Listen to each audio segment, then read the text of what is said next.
Hi, this is Finn Wycherley, and today we're going to talk about how to make your competitors completely irrelevant. The first thing you need to do to make sure that your competitors are completely irrelevant is by making sure that your company, your organization, your product or service has an outstanding USP or unique selling proposition. What that means is that you have positioned yourself in such a niche category that you can dominate in that small area. So say for example you're a photographer, right? Obviously most photographers go, I can do everything, landscapes, family, babies, weddings, But how about if you were to niche yourself down to being the photographer for babies only? And that's what you really focus in. And then that means that you become the baby photographer that people really seek out.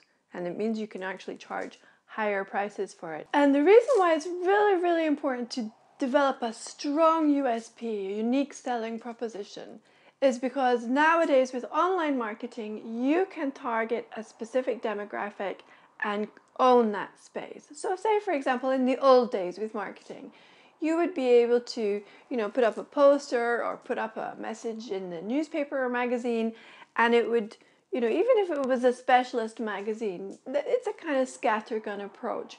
Whereas nowadays, say for example, I have a ski shop, yeah?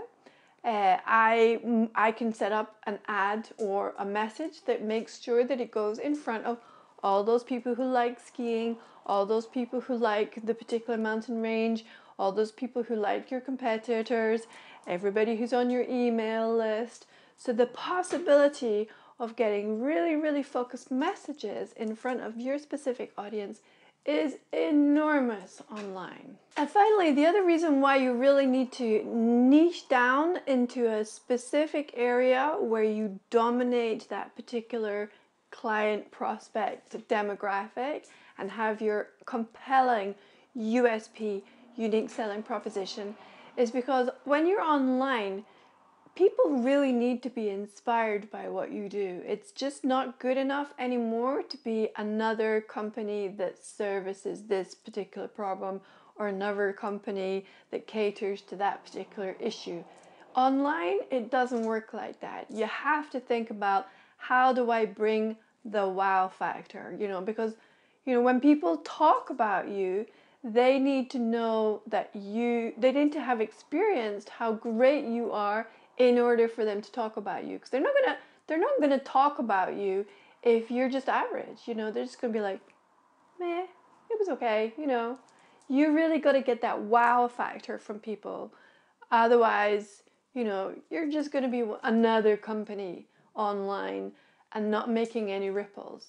So that's another reason why you really need to put the wow factor into creating a very specific area that you dominate and control that particular niche, so that the competitors are completely irrelevant because they're busy talking to everybody. So leave a comment below, let me know whether you love the idea, whether you hate it, whether you're struggling with it. Want to hear it. It's really important. I want to know exactly what you're thinking about these things. It matters to me. And I read all your comments, obviously.